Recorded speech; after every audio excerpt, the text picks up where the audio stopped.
तेरा ज़ख्मी बाबा घर लौट के आया है, आ देख ले ज़ैनब तेरा ज़ख्मी बाबा घर लौट के आया है, आ देख ले ज़ैनब तेरा ज़ख्मी बाबा घर लौट के आया है, आ देख ले ज़ैनब तेरा ज़ख्मी बाबा घर लौट के आया है। हालत है जब है बाबा की पहचान न मुश्किल होगा, हालत है जब है बाबा की पहचान न मुश्किल होगा, तारा की गरीबी याद आएगी बीबी, आ देख ले ज़ैनब तेरा ज़ख्मी बाबा घर लौट के आया है। कांधों पे उठाए यूं बेटे है लाए, लगता है जनाजा है, आ देख ले ज़ैनब तेरा ज़ख्मी बाबा घर लौट के आया है। अब शाम गरीबा में तुमको ये चेहरा नजर आएगा, अब शाम गरीबा में तुमको ये चेहरा नजर आएगा, ऐसा नहीं ज़हरा कुछ रोज का मेहमान, अब आपका बाबा है, आ देख ले ज़ैनब तेरा ज़ख्मी बाबा घर लौट के आया है, आ देख ले ज़ैनब तेरा ज़ख्मी बाबा घर लौट के आया है। शबीर कसर अब्बास जरी के बाजू, शबर का जिगर शबीर कसर अब्बास जरी के बाजू, कटते देखोगी ए बाबा की प्यारी, ये जख्म तो पहला है, देख ले ज़ैनब तेरा। मेरे पास कोई ऐसे जुमले नहीं हैं कि जो आरास्ता करके आपके सामने पेश करूं, बस चंद लम्हे कोशिश करूंगा कि जिस तरीके से इमाम हुसैन अलैहिस्सलाम को खराज अक़ीदत पेश करते हो, उसी तरीके से इमाम अली अलैहिस्सलाम की बारगाह में खराज अक़ीदत पेश करना। आपने कायनात में कभी देखा है कि किसी के घर से अगर जनाजा निकल रहा हो तो कैफियत क्या होती है? आज पूरी दुनिया हमसे सवाल करती है कि हमने देखा है जैसे ही 18 रमज़ान आती है आप सब अपने जिस्मों पर काले लिबास ज़ेब-ए-तन कर लेते हो। मुझे बताओ तो सही कि ये काले लिबास पहनने का क्या मकसद है? हम कायनात वालों को हाथ जोड़ के बताते हैं कि इन दिनों में हमसे सवाल नहीं किया करो, इसलिए कि सारी कायनात को पता होना चाहिए कि आज के दिन हम यतीम हो रहे हैं। जिसके हकीकी बाप का जनाजा, जिसके हकीकी बाप का जनाजा अगर चंद लम्हों के लिए उसके घर में आ जाए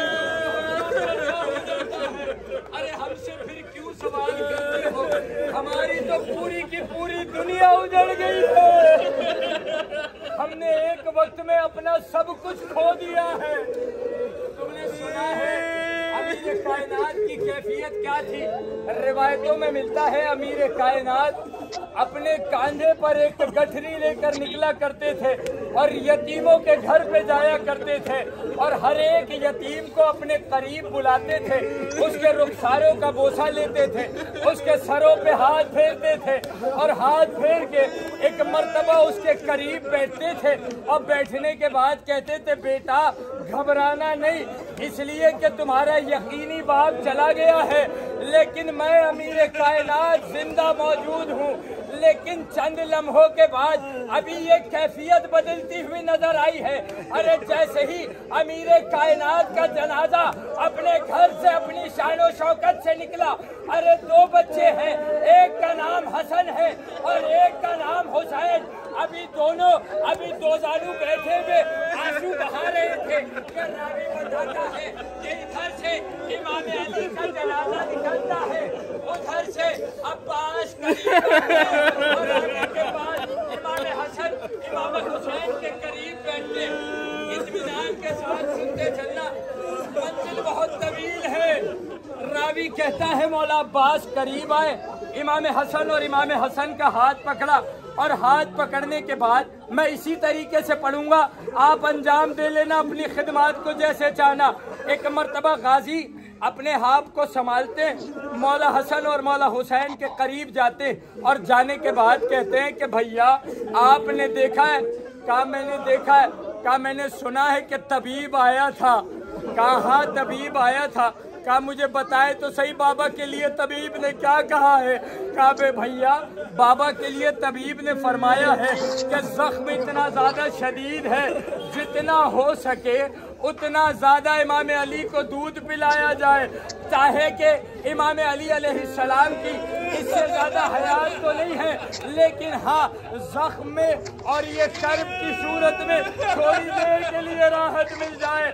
अभी इतना कहना था, मौला अब्बास एक मर्तबा दौड़ते हुए बाहर निकले और हाथ पकड़ के कहते हैं कि भैया आपने देखा है, अरे हम दूध का इंतजाम नहीं कर पाए, ये शहर के छोटे छोटे बच्चे अपने हाथों में कूजे लिए हुए अपनी माँ से कहते हैं अम्मा, अरे बाबा के जाने के बाद हम यतीम नहीं हुए थे, लेकिन आज इमाम अली के जाने के बाद हमें एहसास हो रहा है कि यतीमी किसे कहते हैं, ये मुश्किल वक्त किसे कहते हैं। रावी कहता है अभी एक मंजिल के लिए तमाम तर लोगों ने ये सुना, रिवायतें बहुत मशहूर है कि इमाम अली को लिटाया गया और जब सब लोगों को बुला लिया गया है, एक मर्तबा इमाम अली ने कभी मौला हसन को बुलाया, कभी मौला हुसैन को बुलाया, कभी जनाब ज़ैनब को बुलाया। जैसे ही जनाब ज़ैनब करीब आती, मेरा दिल कहता है अभी चंद लम्हों पहले की बात है, जवानों इत्मीनान के सुन लो, ये कैफियत क्यों नहीं तारी होती कि हकीकी इमाम का जनाजा आपके सामने हो और आपकी आंखों में आंसू न हो। सुन लिया फिक्रा, हकीकी इमाम का जनाजा आपके सामने हो और आप वजह ढूंढ रहे हो कि इमाम अली को कैसे आंसू बहाया जाए। अभी चंद लम्हे पहले मैंने अपने बाप का जनाजा उठाया था, अभी चंद लम्हे पहले मैंने अपने बाप का जनाजा उठाया था, लेकिन खुदा की कसम जैसे ही खतीब ने जनाब ज़हरा के मसाइब पढ़े, मैं अपने बाबा का जख्म भूल गया, इसलिए कि मैं जानता हूँ कि इनकी मुसीबतें हमसे ज्यादा है। अरे मैंने तो इत्मीनान से इलाज कर लिया था, लेकिन कैफियत महसूस करने वाली बात है कि आज अगर हकीकी इमाम इस दुनिया को छोड़ के जा रहा है तो हमारी कैफियत क्या होना चाहिए। जवानों रिवायत में मिलता है कि जनाब ज़ैनब को मौला अली ने बुलाया, अपने करीब बुलाया। अब बुलाने के बाद में रुखसारों पे हाथ फेरते, रुखसारों पे हाथ फेरते और हाथ फेरने के बाद में एक मर्तबा एक हाथ अपने बाजुओं की तरफ चलाते, अभी जैसे ही बाजुओं के ऊपर एक हाथ फेरना था कि एक मर्तबा इमाम हुसैन अपनी गर्दन को घुमा लेते। एक मर्तबा जैसे ही गर्दन को घुमाना था कि मौला अब्बास पूछते, आका मुझे बताए तो ये कैफियत क्या है। एक मर्तबा आवाज बुलंद करके कहते हैं, तुमने महसूस किया है? अरे बाबा जान जानते हैं कि हमारे जाने के बाद ये मुसलमान हमारी बेटियों के हाथों में रस्म बांधेगी।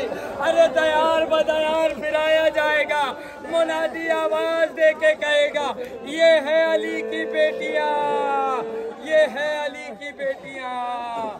आवाज देते रहोगे, लेकिन जमाना जानता है कि हर लम्हे में इमाम हुसैन अलैहिस्सलाम अभी खामोश नहीं बैठे थे। एक मर्तबा इमाम हुसैन की आमद हुई, इमाम हुसैन को करीब बुलाया। इमाम हुसैन जैसे ही करीब आए, इमाम हुसैन को बिठाया, इमाम हसन को बिठाया। आखिरी मंजिल कर्ब की सूरत है, करीब बुलाकर एक मर्तबा बोसा देते और देने के बाद कहते हैं कि बेटा मैं जानता हूँ इसलिए कि जिन लोगों ने मेरे सर पे एक ज़रबे शदीद लगाई है, जिन लोगों ने मेरे सर पे ज़रबे शदीद लगाई है, ए बेटा ये जख्म कुछ भी नहीं है। आखिरी जुमला, जैसे इस्तेकबाल करना जवानों कर लेना, अब मुझ में सकत नहीं है, तुम सब रोजेदार हो। इमाम अली को किस तरीके से मस्जिद में शहीद किया गया ये सब जानते हो। इमाम अली इमाम हुसैन से मुखातब होकर कहते हैं कि बेटा हुसैन, मेरे जख्म की वो कैफियत नहीं है, मेरे जख्म की वो दर्द नहीं है, वो शिद्दत नहीं है कि जो चंद लम्हों के बाद 10 मुहर्रम के दिन सरजमीन करबला पे यही मुसलमान होंगे जो तेरा जनाजा 3 दिन का बेगोरो कफन सरजमीन करबला पे पड़ा होगा। ना कोई आवाज देने वाला होगा, ना कोई गुस्ल देने वाला होगा, ना कोई कफन देने वाला होगा। उजड़ गई ज़ैनब, उजड़ गई ज़ैनब पे उठाए लगता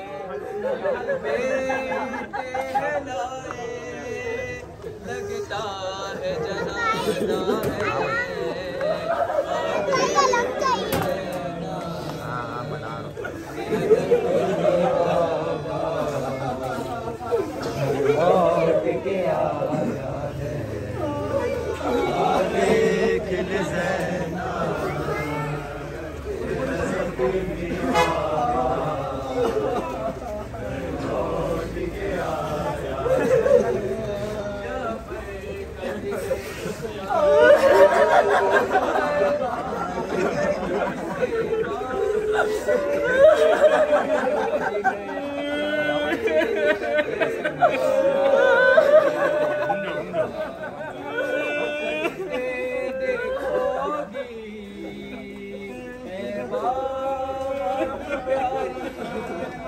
ये जख्म तो पहला है।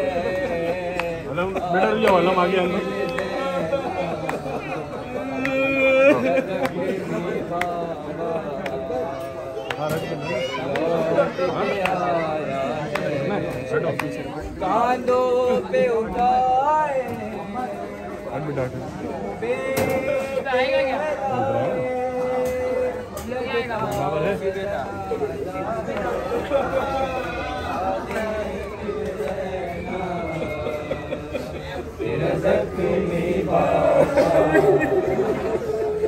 लौट के आया है। ये कह के तकल्लुम बेटी से खामोश हुए मौला, ये कह के तकल्लुम बेटी से खामोश हुए थे मौला। दरबार के दर पर मैं आऊंगा मिलने, मेरा वादा है।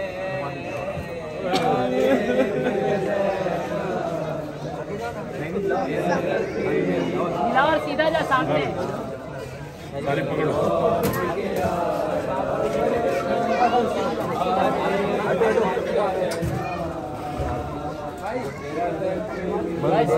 ज्यादा पीछे मत, आगे देखो जगह है। हाँ है बस जाएगा।